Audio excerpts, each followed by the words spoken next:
నిజంగా తెలంగాణ రాష్ట్రంలో కేటీఆర్ నియోజకవర్గంలో పేదలు, దళితులు, గిరిజనులు, బలైన వర్గాల ఆడబిడ్డలు తాలిపుస్తలు దిగి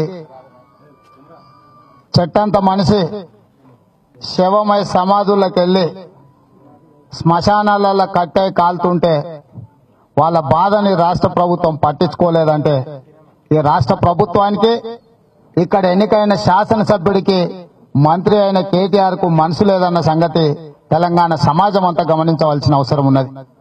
ఇవాళ ప్రధానంగా ప్రభుత్వం ఈ ప్రాంతంలో ఇసుక క్వారీ కాంట్రాక్టులు చంద్రశేఖరరావు గారు ఆయన బంధువులకే ఇచ్చిండ్రు. అందులో ఒక ఆయన పేరు రాజేందర్ రావు, రెండో ఆయన పేరు ప్రవీణ్ రావు, మూడో ఆయన పేరు నడిపల్లి రంగారావు, నాలుగో ఆయన పేరు సంతోష్ రావు.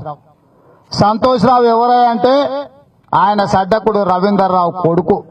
ఈ పక్కనే కుదురుపాకనో ఏదో ఊరు, నాకు తెలిసినంత వరకు నర్సింగ్ అనే చెప్పాలి. కుదురుపాక గ్రామంలో ఉండే సంతోష్ రావు నిత్యం కేసీఆర్ కు నీడలాగా వెన్నంటి ఉండే సంతోష్ రావు ఆయనకు కూడా కొన్ని 100 కోట్లు సంపాదించుకోవాలని కోరిక కలిగింది.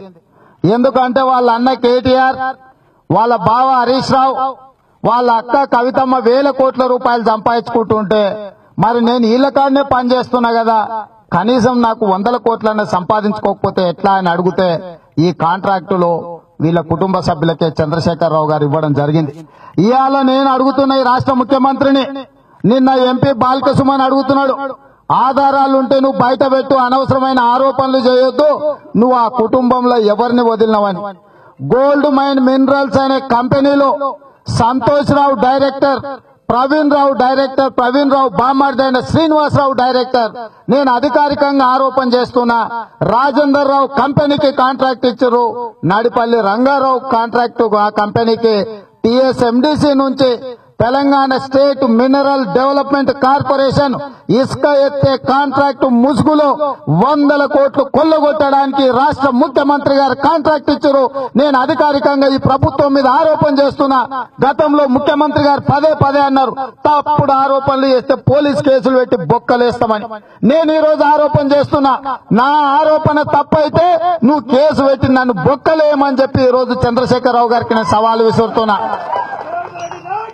లేదంటే ఈ ఇసుక దోపిడీలో నీ కుటుంబము, నీ బంధువులు, నీ సడ్డకులు, నీ కావాల్సిన వాళ్ళు కోట్ల రూపాయల దోపిడీకి పాల్పడుతున్నారని నువ్వు ఒప్పుకున్నట్టే చంద్రశేఖరరావు, నీకు 48 గంటల సమయం ఇస్తున్నా. నా ఆరోపణ తప్పైతే నన్ను జైల్లో పెట్టమని సవాల్ విసురుతున్నా. అదే విధంగా ఇవాళ ప్రభుత్వం అంటుంది లారీలను కాల్చితే ఊకుంటామా అని. ఆ మాట అన్నోని చెప్పు తీసుకొని కొట్టాలి. మామూలు చెప్పు కూడా కాదు, బాట రబ్బర్ చెప్పు ఉంటది కదా ఊర్లో చేసింది, మంచిగా నూనెలో నానబెట్టి ఈపు వాసిన దగ్గర కొట్టాలి. ఒరే సన్నాసి, ప్రాణం లేని లారీని తగలబెట్టే నువ్వు ఊరుకోనని తీసుకుపోయి 8 మంది బిడ్డల్ని సంసారానికి వనికి రాకుండా కొట్టి చంపినావు కదా. మరి 10 మంది తాలిబొట్లు దిగి 10 మంది నిలువున చెట్టంత మనుషులు ప్రాణంతో ఉన్న మనుషులను గా ఇసుక లారీలు ఎక్కి తొక్కిచ్చి చంపిస్తే ఒక్కడి మీద నేను కేసు పెట్టినవా? మనుషులను చంపిన లారీ యజమానులకు, కాంట్రాక్టర్ల మీద కేసు లేదు గాని ప్రాణం లేని లారీలను తగలబెడితే మేము ఊరుకుంటామా? తీసుకుపోయి మీ కిడ్నీలు పోయేటట్టు కొడతాం, మీ మొత్తం ప్రాణాలు పోయేటట్టు కొడతామని ప్రభుత్వం అనడం ధర్మమా? ఒక్కసారి ఆలోచన చేయండి అని నేను అడుగుతున్నా. ఈ రోజు నిజంగా ఈ రోజు ప్రాణం లేని లారీలకున్న విలువ, నువ్వు ఇసుక రవాణా చేసుకునే లారీలకున్న విలువ ఇవాళ ఈ ఆడబిడ్డల మొగుళ్ళ ప్రాణాలకు లేదా అని నేను అడుగుతున్నా. ఇవాళ బతుకున్న మనుషులను లారీలతో తొక్కిచ్చి చంపిస్తుంటే నీ ధనదాహం, ధన పిశాచి నీ కుటుంబానికి ఎట్లా పట్టిందో నీ కళ్ళకు కనిపిస్తలేదా చంద్రశేఖరరావు గారు అని నేను అడుగుతున్నా.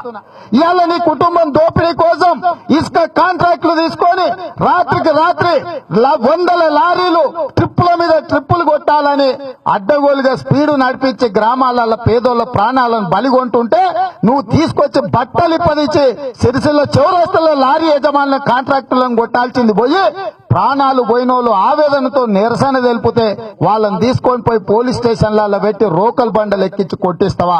ఇదేనా నీ పరిపాలన? ఇదేనా నీ నిజాయితీ? నిన్న ముఖ్యమంత్రి అంటున్నాడు ఆనాడు ఉద్యమంలో ఆనా కొడుకు లేడు, ఈనాడు ఉద్యమంలో ఈనా కొడుకు లేరు. నేను అడుగుతున్న ఓట్లేసిన ప్రజలు చచ్చిపోతే నీ కొడుకు ఎందుకు ఇక్కడికి రాలే? వీళ్ళని పలకరించడానికి రాలే? ఆనా కొడుకుకి ఇక్కడికి రావాల్సిన బాధ్యత లేదా అని నేను అడుగుతున్నా. ఎక్కడోడు ఇక్కడికి వస్తే గుండెల్లో పెట్టుకొని 3 సార్లు ఎమ్మెల్యేని చేసిండ్రు. ఇవాళ నీ కొడుకు మంత్రి కులుకుతున్నాడంటే ఈ పేదోళ్ళు ఓట్లేసి ఎమ్మెల్యేని చేస్తే ఈ రోజు రాష్ట్రంలో మంత్రి అయిన. నేను అడుగుతున్న కేటీఆర్ ను, హైదరాబాద్ లో ఫిలిం నగర్ లో ఏ హీరోయిన్ కి జ్వరం వచ్చిన సాయంత్రం వరకు ఉరికి పరామర్శిస్తావు కదా, ఈడ పేదోళ్ళ భర్తలు చచ్చిపోతే వచ్చి పలకరించే పాపాన పోయినవా నువ్వు అని నేను అడుగుతున్నా. ఇవాళ వీళ్ళు ఓట్లేస్తే ఎమ్మెల్యేలై ఫిలిం నగర్ లో ఉండే సినిమా హీరోయిన్లకు జ్వరం వస్తే అక్కడికి వెళ్లి వాళ్ళని పరామర్శిస్తావు గానీ పేదోడు చచ్చిపోతే ఇక్కడికి రావా? నీకు బాధ్యత లేదా? వీళ్ళు నీ నియోజకవర్గ ప్రజలు కాదా? నువ్వు ఈ ప్రాంతం కాకపోయినా ఎక్కడి నుంచో ఇక్కడికి వచ్చినా ఎక్కడోడు అయినా కూడా ఇక్కడ నీకు ఓటేసి ఆదరించి నిన్ను ఎమ్మెల్యేని మంత్రిని చేస్తావంటే ఏదో ఈ ప్రాంతానికి ఎలగబెడతావని నిన్ను నాయకుడిని చేస్తే ఈ రోజు వీళ్ళ కుటుంబాలను తగలబెట్టే పరిస్థితి వచ్చిందంటే ఏ రకమైన పరిపాలన ఈ రాష్ట్రంలో జరుగుతుందో ఒక్కసారి ఆలోచన చేయండి. ఇవాళ కేసీఆర్ వ్యవహార శైలి చూస్తుంటే బుద్ధిమంతుడని సర్ది కడితే బొడ్రాయి కాడనే భోజనం చేసేందో చూపించిపోయిందంటే వెనకటికెవడు. అట్లున్నది ఇవాళ కేటీఆర్ పరిస్థితి. ఇప్పటికి కూడా తండ్రి కొడుకులు జరిగిన తప్పును సరిదిద్దుకునే ప్రయత్నం చేస్తలేరు, ఉల్టా దబాయించే ప్రయత్నం చేస్తున్నారు. కొడుకుకు ఒకవేళ కండకావరమేమో అట్లా మాట్లాడుతుండ అనుకున్నాం, తండ్రి కూడా నిన్నొచ్చి అదే మాట మాట్లాడిపోయింది. మొన్నొచ్చి దళితులని బోర్డు నాదే కొడతామని అంటున్నాడు. కొట్టేటప్పుడు దళితులని బోర్డు లేదు, కొట్టిన తర్వాత ప్రాణాలు పోయినాక వాళ్ళు దళితులని తెలిసింది కదా. ఇవాళ వాళ్ళని ఆదుకోవాల్సిన బాధ్యత ప్రభుత్వానికి లేదా అని నేను అడుగుతున్నా. ఇవాళ వాళ్ళ దళిత బిడ్డలు, పేదోళ్ళు, గిరిజనులు, భూమయ్య భార్య చెప్తుంది, అయ్యా నాకెవరు దిక్కులేరు, నా కొడుకు మీద కేసు పెట్టారు, నా కొడుకు కూడా యాక్సిడెంట్ లో దెబ్బ తగిలింది, నా భర్త చచ్చిపోతే భూమి తగలబెట్టడానికి 6 అడుగుల జగా లేకపోతే ఆ పక్కన ఒక ఆసామిని అడిగి అక్కడ నేను ఆ శవాన్ని తగలబెట్టినా, నాకు ఇంచు భూమి లేదని ఆ బిడ్డ ఆ తల్లి చెప్తుంది. ఈ సోదరిమని చెప్తుంది, అయ్యా మాకు ఇల్లు లేదు ఉండనికే, మాకు వ్యవసాయం చేసుకోనికే భూమి లేదు, నాకు 2 బిడ్డలు ఉన్నారు, 6వ తరగతి 5వ తరగతి చదువుతున్నారు, చదివించుకునే స్తోమత లేదు. ఈ ప్రభుత్వం ఇంతవరకు మమ్మల్ని పలకరించిన పాపాన పోలే. గతంలో ఎవరైనా చచ్చిపోతే దాన సంస్కారాలకు ఎంబడే ఎంఆర్ఓలు వచ్చో 10,000 రూపాయలు దాన సంస్కారాలకు సహాయం చేస్తోళ్ళు.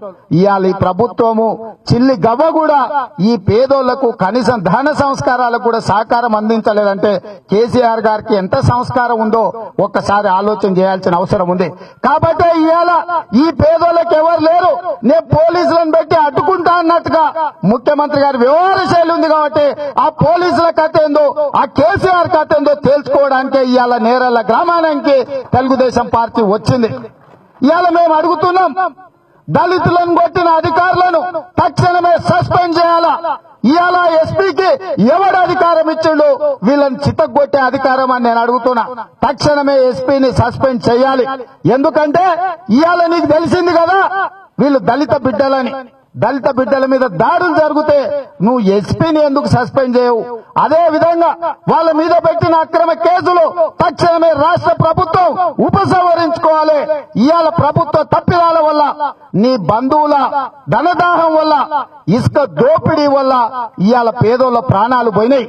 కాబట్టి ఇవాళ ఈ తప్పిదాలకు ప్రభుత్వానికి బాధ్యత. కేటీఆర్ గారు చెప్తున్నారు 1000 కోట్ల ఆదాయం వచ్చిందని.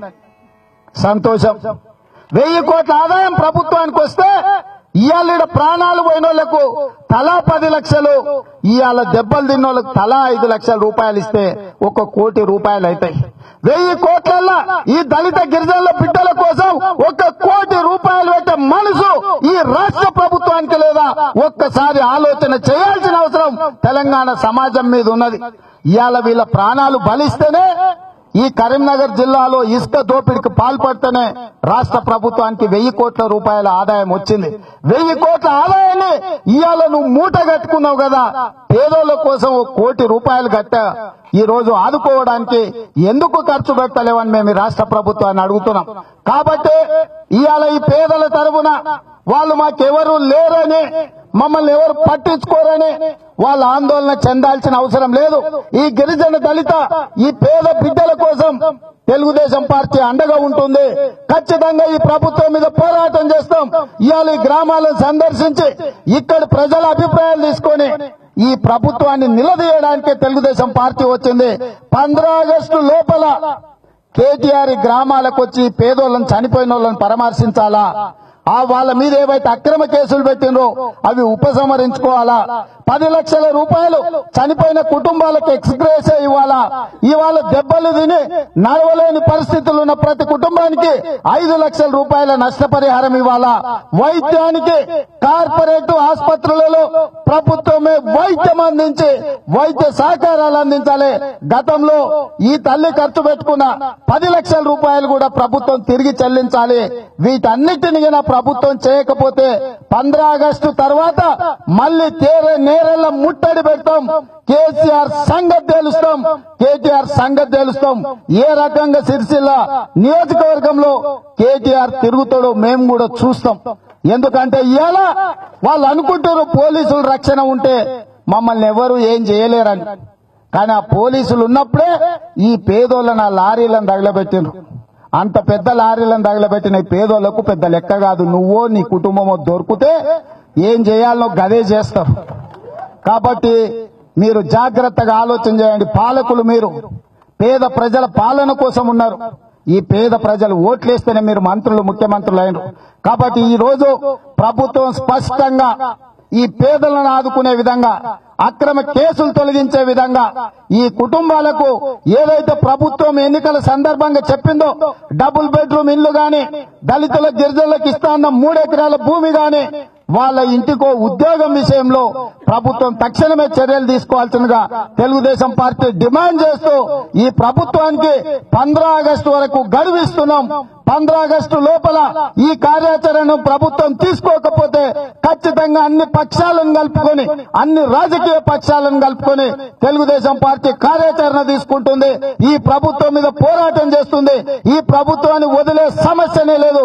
ఈ పేదలకు న్యాయం జరిగే వరకు తెలుగుదేశం పార్టీ పోరాటం చేస్తుందని చెప్పి మీ అందరి దగ్గర సెలవు తీసుకుంటున్నాను. జై హింద్, జై భారత్.